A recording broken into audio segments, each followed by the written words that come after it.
বন্ধুরা কেমন আছো? এই দেখো ঘড়ি দেখো 11:30 বাজে। এই তোমার দাদা ভাইকে খেতে দেবো। আজ যাবো কি রান্না করছে, আগে দাদার ভাতটাকে দিই। আজ এটা খুব ভালো জিনিস রান্না করেছি, যেটা শরীরের জন্য খুবই ভালো। এই দেখো থালকুড়ি বাটা বাটা, এটা কাঁচা লঙ্কা আর রসুন দিয়ে বেটেছি, আর একটু নুন আর কাঁচা তেল দিয়ে ভাতে বসিয়ে দিয়েছিলাম। এটা দাদার জন্য খুবই ভালো জিনিস। যাও, আর একটা কথা তোমাদের সাথে শেয়ার করে নিই। এই থালকুড়ি পাতাটা যদিও আমাদের কিনতে হয় না, আমাদের তোমরা সবাই জানো যে আমরা গ্রামে থাকি। এইখানে আমরা একটু মাঠে ঘাটে দেখলেই এইসব পাওয়া যায়। আমি সকালেই আজকে থালকুড়ি পাতাটা তুলে নিয়ে এসে, একদম ফ্রেশ থালকুচি পাতা। দাদা খাক, যদি এটা মুখরোচক না তাও দেখা যাক। হ্যাঁ, ঠিক আছে, যাক ভালো হয়েছে। এটা আমাদের দেখতেই পাচ্ছ অনেকটা করেছি। এটা আমাদের এখন 2-3 দিন হয়ে যাবে খাওয়া। আর এটা শরীরের জন্য সবাই জানে এটা খুবই খুবই ভালো জিনিস খাওয়াটা। আর ওনার বোন একটু মাছ ফাটিয়ে দিয়েছে, আর একটু তিতো উচ্ছে দিয়ে মাছের ডিম দিয়ে তিতো করেছে। আর আমাদের রান্না করি সকালে তোমাদের সাথে শেয়ার করে নিই।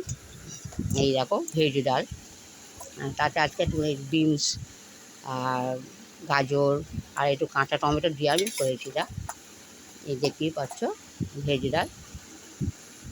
আর তার সাথে একটু পেঁয়াজি আছে, আমাদের ঘরের পেঁয়াজি আমি করেছিলাম। আর করেছি এই দেখো, এটা হচ্ছে লাউ চিংড়ি।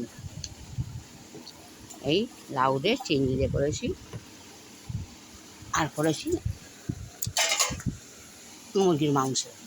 এই দেখো, তাতে একটা ডিম আমি দিয়ে দিয়েছিলাম, যেহেতু আমি মাংস খাবো না, মাংসটা উনি খাবে, আমি ডিমটা খাবো, ওই জন্য ডিমটা দেওয়া আছে। দাদা ভাইকে ডালটা দিই। আর ভেজ ডালটা খুবই ভালো লাগে। আর তার সাথে একটু কাঁচা টমেটো দিয়েছি একটু টক হওয়ার জন্য, যেহেতু মনে হচ্ছে টক হয়েছে। দাদা খাক, দাদা খেলে বোঝা যাবে যে কীরকম টক হয়েছে।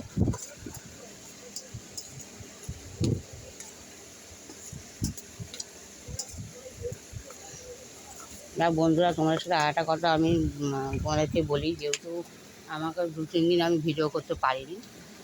যে ভিডিওগুলো দেখেছে তোমরা, যারা দেখেছে আর কি। হ্যাঁ, কেমন হয়েছে টকটা? আর একটু একটু লাউ চিংড়ি দিয়ে দিই। নাও, লাউ চিংড়িটা খেয়ে দেখো কেমন হয়েছে। তবে লাউ চিংড়িটা বন্ধুরা, যেটা আমি ভগবান চিংড়ি বলি, যেটা ভুসো চিংড়ি, তা ওই ভুসো চিংড়িতে করেছি। এটা বড় চিংড়ি না, ওই জন্যে এরকম এইভাবে দেখাচ্ছে যে একদম ঘাঁটা, কিন্তু এটাই ভগবান চিংড়ি, ওই জন্যে এইভাবে লাগবে এটা তোমাদের ঘাঁটাটা। হ্যাঁ, কেরম হয়েছে টকটা? আর উনি তো খেতে জানে না, ওনাকে তো মাছই না দিলে উনি তো তরকারিটা শুরু খাবে, তরকারিটা শুরু খাবে। এই লঙ্কাটা ফেলে দাও, লঙ্কাটা ফেলে দাও, লঙ্কাটা ফেলো। হ্যাঁ,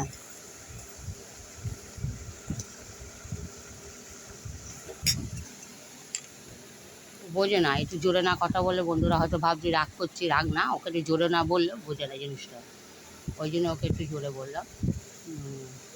যে ঠিক আছে লাউ চিংড়ি, ভালো হয়েছে। ওটা আমার সব রান্নাই পছন্দ করে, ওটা বলার কথাই না যে কোনটা ভালো লেগেছে কিনা। ও সবটাই আমার রান্না মোটামুটি সবটাই বলে ভালো, ওরকমই জিনিস। কোনোটাই তো আমার না বলে না যে খারাপ হয়েছে। তো বড়বু তোমার বোন আসতো, আর এটা বাদু।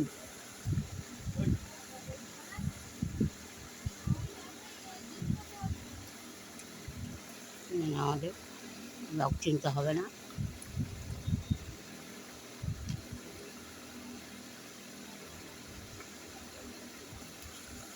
আরে কী খাবে, মাছ খাবে না মাংস খাবে? হ্যাঁ, মাছ, এই যে মাছ খাবে না? হ্যাঁ, মাছ খাবে আর মাংস, মাংস খাবে, সেটা আমিও জানি।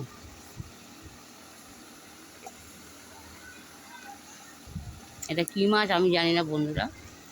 এই দেখো এই দেখো কী মাছ এটা আমি জানি না। এই আমি সত্যি কথা তোমাদেরকে বলি, আমি মাছ চিনি না।